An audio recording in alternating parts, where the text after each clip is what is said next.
15 साल के सामाजिक कार्यकर्ता की जिम्मेदारी का निर्वहन करते हुए अपने नैतिकता के साथ अपने समाज सेवी लोगों के कहने पर ये राजनीति में आए, जैसा ये कह रहे हैं। हमारे साथ हैं संजीव कुमार यादव जी। सबसे पहले आपका कार्यक्रम में स्वागत है। धन्यवाद। आप हमें ये बताइए संजीव जी कि राजनीति में आने की प्रेरणा कहाँ से मिली और कैसे लगा कि अब हमें राजनीति में आकर ही अपने लोगों का विकास में भागीदार बनना होगा। राजनीति में क्यों आए? राजनीति में आने का मकसद मेरा है समाज सेवा जी। और हम देखें कि समाज में अच्छे लोगों को बहुत कम महत्व दिया जाता है, इसलिए हम राजनीति में आए समाज सेवा करने के लिए। माननीय मुख्यमंत्री नीतीश कुमार की महत्वाकांक्षी परियोजना 7 निश्चय, जिसमें जल नल, गली नली और भी विकास के कई स्पेशल स्कीम थे। 2016 में इस स्कीम को बड़े भव्य तरीके से नीतीश कुमार ने बिहार के सपनों का विकास कहा था। आज कोरोना आने की वजह से विकास कार्य जो प्रभावित हुए, आप अपने आने वाले समय में नीतीश कुमार के 7 निश्चय योजना को कैसे आगे बढ़ाएंगे? जो कोरोना काल में रुका है उसको हम विस्तृत तरीका से जीतने के बाद ये करेंगे और आगे बढ़ाने का काम करेंगे। महात्मा गांधी को सच्ची श्रद्धांजलि देने के उद्देश्य से नरेगा, मनरेगा जैसी योजनाएं उन ग्रामीण भारत के गरीबों के लिए बनी थी जो पलायन को मजबूर थे। ऐसे में उन गरीबों के लिए नरेगा और मनरेगा जैसी योजनाओं में सही व्यक्ति को कैसे जॉब कार्ड मिलेगा, कैसे सही व्यक्तियों तक उस योजना को आप पहुंचाएंगे? उस व्यक्ति को फिर से दोबारा ये करके उसको जो है कि अति करेंगे, आम सभा के द्वारा। आधी आबादी महिलाओं की है। ऐसे में ग्रामीण भारत में महिलाएं काम के लिए उनके पास रोजगार और स्वरोजगार के साधन सीमित हैं। ऐसे में बापू ये कहा करते थे कि ग्रामीण भारत का विकास तब होगा जब महिलाएं स्वरोजगार को अपनाएंगी। आपके आने के बाद महिलाओं के लिए स्वरोजगार के लिए आप क्या करेंगे? कैसे बैंकों से उसे कनेक्ट करेंगे? कैसे मुद्रा योजना का उन्हें लाभ मिलेगा? कैसे स्वयं सहायता समूह का निर्माण होगा? क्या सपने हैं उन महिलाओं के लिए, अपने पंचायत के लोगों के लिए? फिर से उसको ऋण की व्यवस्था करवाएंगे और जो है कि क्या कहते हैं स्वास्थ्य सेवा की अच्छा सुविधा प्रदान करेंगे और जो लोग चाहें उनको फिर से रोजगार मुहैया कराएंगे। आज के युवा नशा, पलायन और बेरोजगारी के गिरफ्त में हैं। सरकारी योजनाएं ग्राउंड जीरो तक पहुंच नहीं पा रही हैं।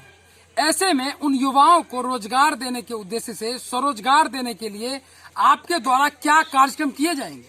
कैसे उन युवाओं को रोजगार मिलेगा? फिर से उसका बैठक करके हम लोग जो है जिला स्तर से और प्रखंड स्तर से करके और फिर से रोजगार देने का काम करेंगे। भ्रष्टाचार इस देश की अहम समस्या है। हाल ही में ट्रांसपेरेंसी इंटरनेशनल ने यह कहा कि सरकारी योजनाओं में व्याप्त भ्रष्टाचार है और भारत की रैंकिंग भी काफी नीचे हो गई है। ऐसे में आपके पास भ्रष्टाचार को कंट्रोल करने के लिए क्या प्रोग्राम है? कैसे आप भ्रष्टाचार को कंट्रोल करेंगे? कैसे उन जरूरतमंद तक उन योजनाओं का लाभ पहुंचेगा जिनके लिए वो बनाया गया है? भ्रष्टाचार का हम प्रबल विरोधी हैं और भ्रष्टाचार हमारे जीतने के बाद हमारे क्षेत्र में नहीं होगी। तो कैसे कंट्रोल करेंगे भ्रष्टाचार को? आम सभा रेगुलर करके या कैसे करेंगे? आम सभा रेगुलर करके करेंगे।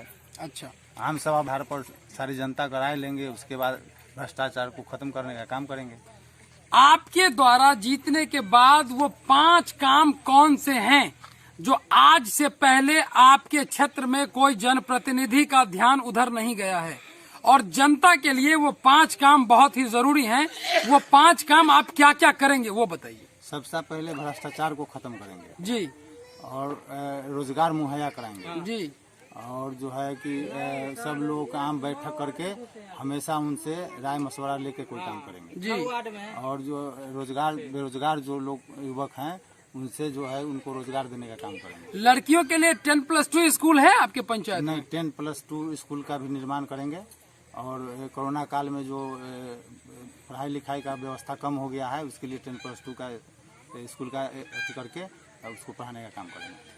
स्वास्थ्य केंद्र है जो सही तरीके से चल रहा है? स्वास्थ्य केंद्र है, उसको और बेहतर तरीके से हम सुचारू रूप से चालू करने का काम करेंगे। ये थे संजीव कुमार यादव जी, जो बापू के सपनों के भारत में अपनी सामाजिक दायित्व का निर्वहन करते हुए समथिंग बैक टू सोसाइटी करने के उद्देश्य से राजनीति में आए हैं। पिछले 75 साल से ग्रामीण भारत आज उसी विकास के लिए इंतजार कर रहा है कि कोई आएगा और बापू के सपनों को साकार करेगा। वीडियो टीम के साथ गौतम कुमार, समस्तीपुर। गांधी के सपनों का भारत, जहां ग्राम स्वराज की स्थापना के लिए बापू ने आजादी से पहले पंचायती राज संस्थानों को पंचायत के विकास के उद्देश्य से ग्रामीण भारत के लिए एक सपना देखा था। आजादी के 75 साल के बाद भी ग्रामीण भारत की विकास की रफ्तार आज उन्हीं पंचायती राज संस्थानों के हाथ में है। ऐसे में पंचायत के विकास की सभी योजनाएं जो पंचायत समिति के पटल पर आता है और पंचायत समिति के द्वारा उसे प्रखंड और जिला परिषद तक पहुंचाया जाता है। पंचायत समिति का पद पंचायत के विकास के लिए बहुत ही निर्णायक और बहुत ही महत्वपूर्ण होता है। इसलिए हमारी यात्रा पहुंची है समस्तीपुर। समस्तीपुर के वारिस नगर प्रखंड के ग्राम पंचायत राज शेखोपुर, जहां एक सामाजिक कार्यकर्ता से हमारी मुलाकात हुई, जो पिछले 15 सालों से सामाजिक कार्यकर्ता की भूमिका में है। एक टर्म में ये पंचायत समिति जैसे महत्वपूर्ण पद पर भी रहे हैं। रहे नहीं है।